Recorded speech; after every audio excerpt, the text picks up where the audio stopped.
Hello friends, তোমরা সকলে কেমন আছো? আশা করছি খুব ভালো আছে। আমিও তোমাদের ভালোবাসে অনেক ভালো আছি। আজ আমরা যাচ্ছি একটা দাদার ইনভিটেশনে। আগের ব্লগ দেখেই বুঝতে পেরে গেছো যে তাদের বিয়ে হচ্ছিল, তো তাদেরই রিসেপশানে আমরা যাচ্ছি। তার রিসেপশানটা হচ্ছে দাদার দেশের বাড়িতে। তো এই দেখো, এটা কোথাকার নদী তোমরা বলতে পারলে আমাকে অবশ্যই কমেন্ট করে জানিও। আর নদীর ভিউটা দেখো, জাস্ট দারুণ ছিল। আর আমরা আজ দুজন যাচ্ছি না, আজ যাচ্ছি চারজন। দেখেছি হয়তো, আমার দিদি জামাইবাবু ছিল, আমরা চারজন যাচ্ছি আর বাকিরা আগে বেরিয়ে গেছে। তো আমরা ওই বিকেলে যাচ্ছিলাম। এখানে দেখো আমাকে বলছে এত রোদ না, পুরো মুখ কালো পড়ে যাচ্ছে। ও বলছে ওর গালটা গ্লেজ দিচ্ছে, চকচক করছে, দিয়ে বলছে তোমরা মেকআপ করে থাকো, আমাদের দেখো ন্যাচারাল গ্লো। আমরা বাঙালি বস, কোথাও যাবো চা খাবো না তা কি করে হয়? তো আমরা যেতে যেতে রাস্তার এক সাইডে দাঁড়িয়ে সবাই মিলে চা খাচ্ছিলাম, গল্প করছিলাম, আর সঙ্গে ছিল ডিম ভাজা।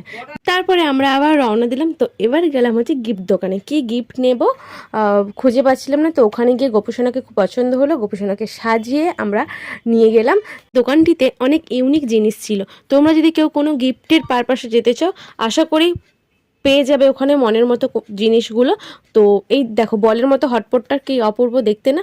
আগে কখনো আমি দেখিনি, ওখানে গিয়ে ফার্স্ট দেখেছিলাম, আমার সত্যি খুব ভালো লেগেছে। তারপরে আমরা গোপুসোনাকে নিয়ে আবার রওনা দিলাম বাড়ির পথে। তো এসেই দেখছি বৌদিভাই সাজুগুজু করে রেডি হয়ে গেছে। তারপরেই আমরা এসে বেরিয়ে বৌদিভাইকে গিফট দিলাম। গিফট দেওয়ার পর দুটো ছবি তুললাম। ছবি তোলার পর তারপর আমরা খাওয়া দাওয়া করে আবার হলদিয়ার পথে রওনা দিয়েছিলাম। তো আমাদেরকে রিসেপশন লুকে সেজে তো কেমন লেগেছে অবশ্যই তোমরা কমেন্ট করে জানিও। আর হ্যাঁ, সঙ্গে বলে আমার দাদা বৌদিভাইকে কেমন লেগেছে।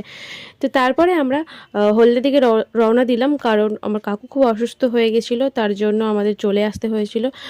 ওর দিনটা ছিল শনিবার, রবিবার আমাদের দেশের বাড়িতে ভোগ ছিল। তো ওখানে যাওয়ার প্ল্যানিং ছিল, কিন্তু কাকু অসুস্থতা হওয়ার কারণে আমাদের যাওয়াটা ক্যান্সেল হলো। আবার সবাই মিলে রাত্রে হলদিয়ার দিকে রওনা দিলাম। তো চলো, আমার এই ছোটো মিনি ব্লগটা তোমাদের কেমন লেগেছে অবশ্যই কমেন্ট করে জানিও। Tata, bye bye.